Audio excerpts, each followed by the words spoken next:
I'm Jessica Withington, and I work at Playa Central, and we are here in La Ventana with a friend and pro kiteboard racer, Adam Koch, who is now a new member of the ASV International team.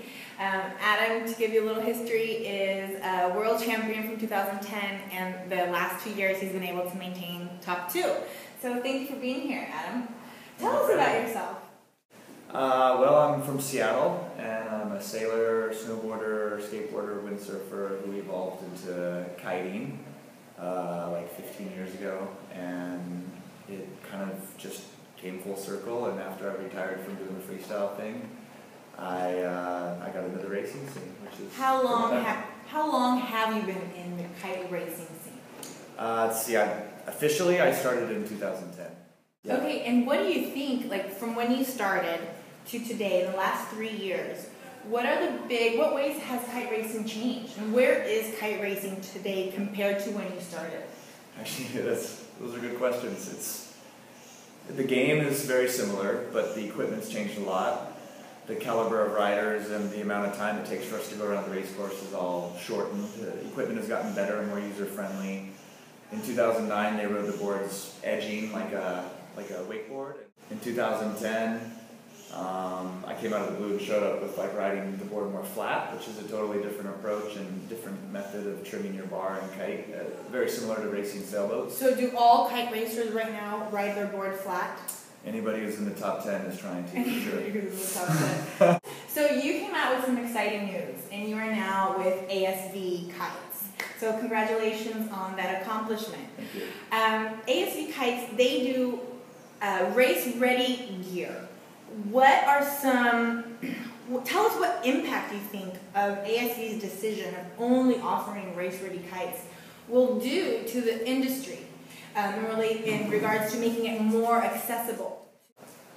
Well, first off, you have to have a competitive product, and you have to have a kite that you can win on, and you got to have equipment that's reliable. And so far, from what I've witnessed from ASV, they have a fantastic kite, and I'm really confident going into the season on it. If not feeling like I have a little bit of an advantage maybe for once, so that's kind of exciting. Until everybody gets one maybe, but time can only tell. And I mean, the most important thing about being race specific, I guess, is it really allows you the freedom to just simplify your program and just focus on one aspect of the sport.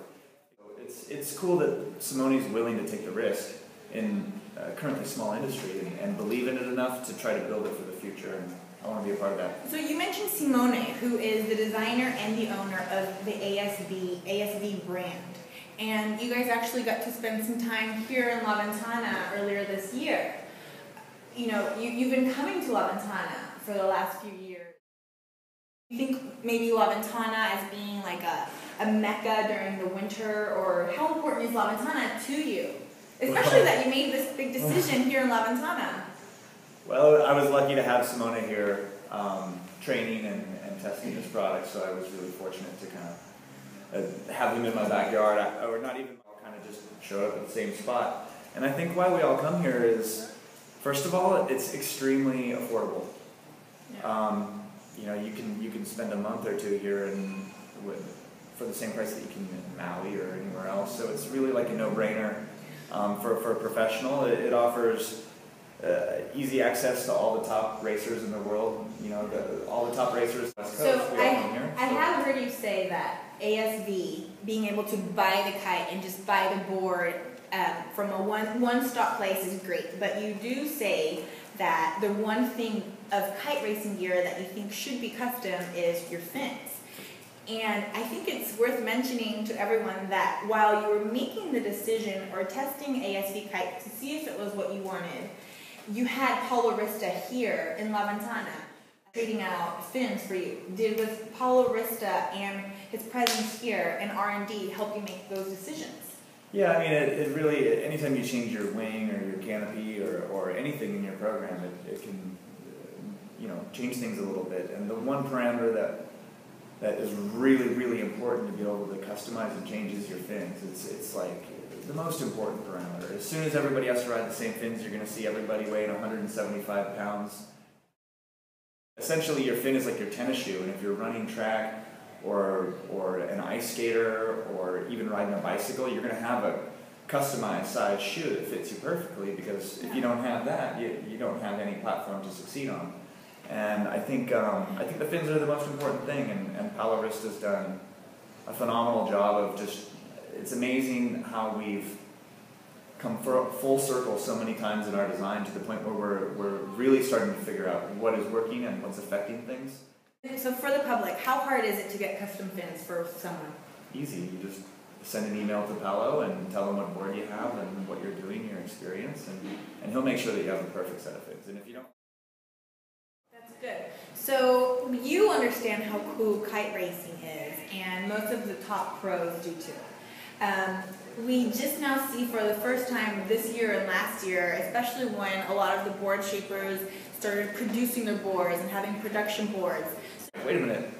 That looks really fun. So A, we can think that the gear's pretty solid, and people see that there's a consistency with the gear. Yeah. It's not changing, so people think, okay, if I invest in the gear, I can go somewhere with that gear. That's true. So the gear, I think, is already being polished up. And you know, companies like ASV, Cabrina, Ozone, North, all of them should have a platform set up for you so that they can help you figure it out. Now, something that's interesting, I think, is if you go on forums and things like that, you can get a lot of different opinions, and of course everybody's like, oh, I got a free board from my friend and I'm going to promote it and blah, blah, blah, blah. So I think it's important to know why you're buying a board and what it's going to offer for you, and don't, just be smart about what you're doing. Yeah, and what could pro kiters, what could pro racers do, and business owners in the kite industry do right now to promote kite racing and to help it continue to grow amongst the mainstream, non-professional kiters? I think that's pretty easy, actually. You just look at the guys who are struggling in the fleet, on the beach around you, struggling setting up their lines, and anything simple from helping them launch correctly without struggling, and just anymore. Yeah. So that's kind of the theory. So just sharing. Just sharing information, and you don't have to tell them all your secrets, but certainly the basic ones that will make it better. Also, what about just like friendly amateur kite racing? Because really that's when it starts getting fun, at the start line and at the finish line. So would you encourage just average riders who are just getting up on a board to try a course race, and where? Sure, where do they go? I think it just depends. If you have a bunch of people around you who haven't raced as well and you're all going to race together, you're all in the same boat. And there are basic etiquette and basic rules. So here's a question from beginner racers to Adam Cook. I'm just guessing. I'm a new kite racer. I just have my kite gear, I have my board. What do I work on? What are the 4 things or the 5 things, the few things I need to know to go out there and do a course race? What are the things I focus on?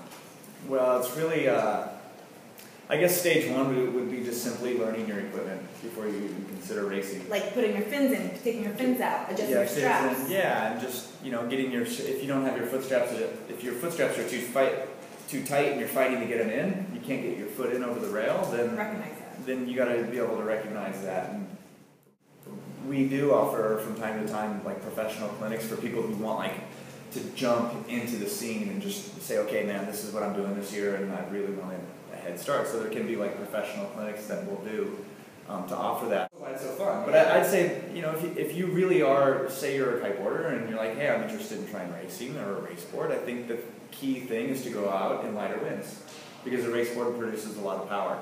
And so if you go out on one kite size too small, you're going to go out on the race board and you're still going to be really powered up with the board. There's a lot to consider. And then also, getting your feet up on the board without hitting your knee on the fins and stuff. You got 3 sharp fins down there, so there is a little bit to it. Yes. So maybe we should all take a kite race lesson, and a kite race clinic.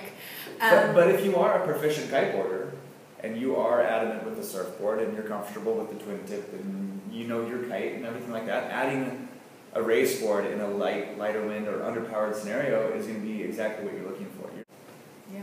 Well, great. So when is the first big race that you get to test your ASV in real time and see how you place? That'll be in Egypt for the South Africans. This month? Or what is it? That's next month. Yes. Next month. End of next month, yeah. Good. And then you're going to try to spend your summer in the Bay Area again, training? Yep, I live at Sherman Island. from what it seems like, all the racers basically go up there for the summer and then in Come between. down here in the winter. And then they come down here in the winter in La Ventana. So I know next February you're going to be here in La Ventana giving race clinics. Yes, I will. So it'll be really nice to have you here, and we invite you guys to just follow Adam Koch on his blogs and his websites, and he'll keep us all updated with all the upcoming regattas and race clinics. Is there anything else you want to tell the audience about yourself or ASV or anything? Last words? Oh, you put me on the spot. Oh. I don't know. It's been a great winter. I mean, winter is kind of over. I'm very thankful for the winter that we've had here in La Ventana. We had so many race boards here that your dad had to build a race board rack, which was hilarious. Like, no one could find their gear, and finally he goes, okay, that's it, we're building racks. Yeah. So it's really cool. I guess thank you for hosting us. Oh, it's been a pleasure. Setting marks and letting us get crazy in your bar and have too much fun. Everybody is welcome. Well, thank you so much, Adam. Thank you, so we'll see you on the water later today. Awesome. Thank you.